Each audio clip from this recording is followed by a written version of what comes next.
¿Qué tal? Muy buenas tardes, chicos. El tema a explicar es epidemiología y espero que con la pequeña información que acabo de recaudar pueda resolver sus dudas o confusiones que tengan algunos de ustedes.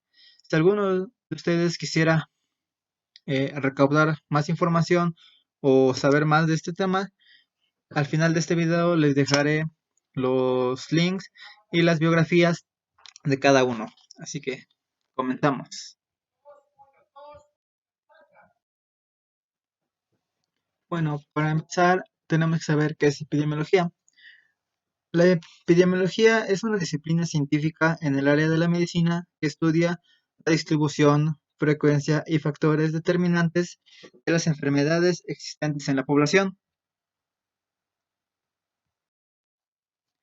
¿Cómo se descubre alguna enfermedad?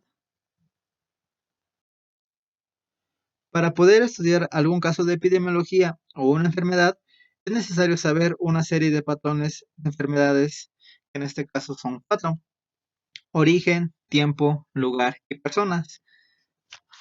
En origen se enfoca a de dónde surge la enfermedad, ya sea de algún animal o algún parásito. El tiempo se debe en el que tarda en surgir esta enfermedad, en qué temporada del año es más frecuente. Y el lugar se refiere a descubrir en qué lugar, ciudad, población, país se fue detectada este primer caso de la enfermedad. Y por último, las personas. Esto se refiere a quienes son más propensos a padecerlos, ya sean niños, adolescentes o adultos de la tercera edad.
Ya que sabemos el curso de la enfermedad, cómo se descubre y todo eso, lo que le acabo de explicar, el vocabulario, les voy a explicar un poco sobre las epidemias que surgieron en la Edad Media.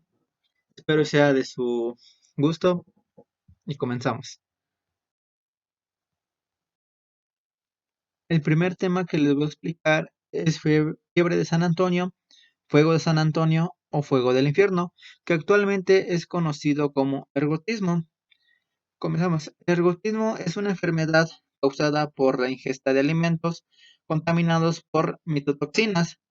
Estas toxinas producidas por hongos parásitos que están causados por el cornezuelo, que contaminan el centeno, que es un hongo parásito, como la que se muestra en el fondo, en la imagen de fondo, de su lado derecho y de su lado izquierdo también. Los efectos o síntomas que presentaba este envenenamiento son alucinaciones, convulsiones y contracciones arteriales que puede conducir a la necrosis. Un dato interesante que les quiero compartir es que ya que se llegaba a la necrosis, mucha gente se tenía que amputar ciertas partes del cuerpo para poder conservar su salud. Y gracias a esto mucha gente se salvaba, pero quedaba mutilada. También existían casos de pacientes con dolores abdominales, que era muy grande el dolor, que finalizaba en muerte. También era muy grave si se llegaba a detectar en mujeres embarazadas, ya que podía causar abortos. Así que esa epidemia que sucedió en esos tiempos, pues sí era una epidemia muy grave, ya que se podía llegar a la muerte en varios casos. Eran muy pocos los que se salvaban, pero como ya se los había dicho anteriormente, quedaban mutilados.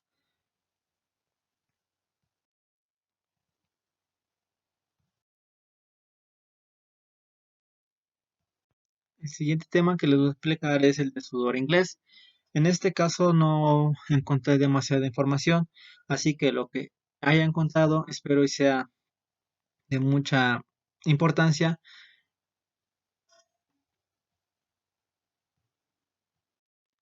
Así que comenzamos.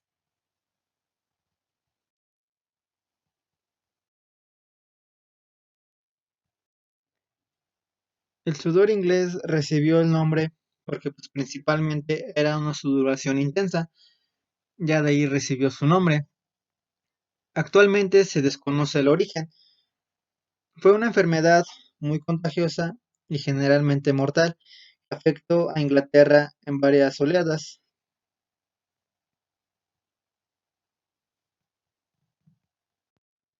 Durante los siglos XV y XVI.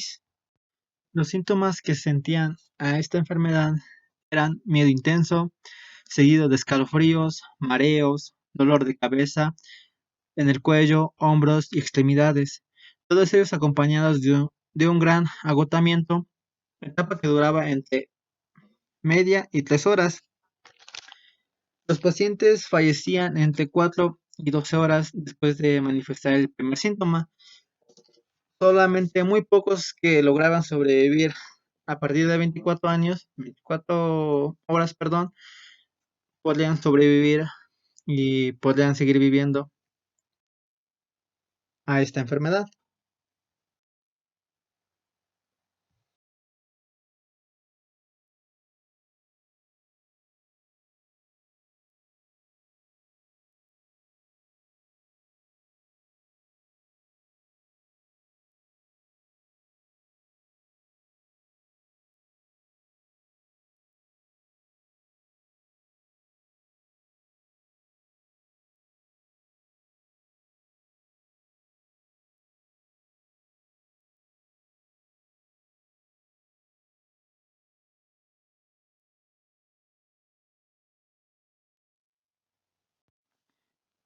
Bueno, es una infección producida por la bacteria Yersinia pestis. Entre los síntomas que producía esta enfermedad era la fiebre, dolor de cabeza y vómito. Esta se presenta de 1 a 7 días después de la exposición a la bacteria que causaba esta enfermedad. Y el tratamiento que se le daba a las personas en ese tiempo era una buena dieta, descanso y reubicación a un ambiente no infectado. Esto era para que el individuo pudiera tener acceso al aire limpio, ya que en esos tiempos usualmente todos aquel que hubiera sido infectado por esa enfermedad o esa bacteria y hubiera contraído esa enfermedad, varios habían sido tirados a fosas clandestinas y por lo mismo, gracias a la descomposición, pues afectaban al medio ambiente, así como lo podemos ver en el fondo de pantalla que tenemos de este video.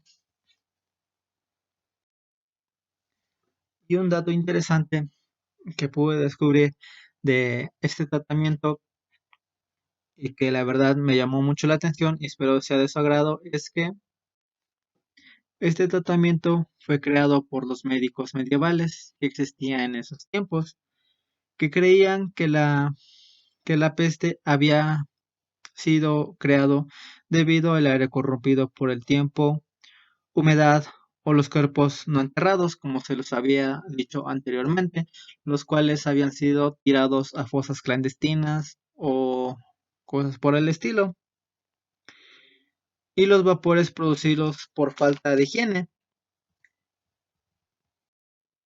Pero el dato interesante y lo que me asombró más a mí fue que este tratamiento no funcionó gracias a eso, sino que funcionaba debido a que la mayor población de ese lugar se alejaba de lugares insalubres, lo que es en este caso donde se tiraban los cuerpos o donde se tenían a los enfermos en esos momentos.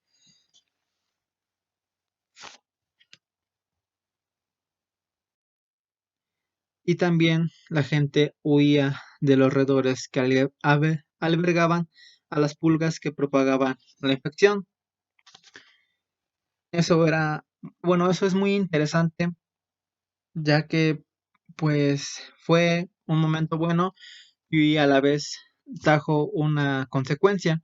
Fue bueno porque se pudo disminuir un poco más el contagio en esa zona, pero gracias a que la gente eh, viajó hacia otros sitios, fue a expandir más lo que es esta enfermedad, ya que de pasar de un lugar que tiene esa enfermedad a pasar a uno que no tiene nada infectados, pues podría llegar alguna persona que tuviera esta enfermedad, pero no ha sido detectada adecuadamente o a tiempo y lo pudo llevar a otro lugar. Y a los que ya estaban infectados de este virus, los médicos de la época recurrían a técnicas primitivas y remedios caseros para poder ayudar a los enfermos. Y en los casos más graves, los enfermos no llegaban a vivir más de 4 o 5 días aproximadamente. Así que su esperanza de vida era muy mínima. Y otro dato interesante que descubrí es que no había ningún tipo de explicación racional para determinar el porqué de esta peste bubónica, ya que pues no tenían mucha información recaudada o no tenían la suficiente información como la podíamos obtener en estos tiempos, y la población de esa época llegó a creer que se trataba de un castigo divino por los pecados de los seres humanos, blasfemia, avaricia, lujuria o cosas por el estilo, y que en menos de 5 años la peste bubónica acabó con la vida de más de 30 millones de personas solo en Europa aproximadamente, disminuyendo aproximadamente un 45% de la población, pero sin embargo, el impacto no fue igual en todo el territorio, ya que en Europa había sido algo regular, porque los países más afectados fueron Francia e Inglaterra, donde murieron la gran mayoría de su población gracias a esta enfermedad.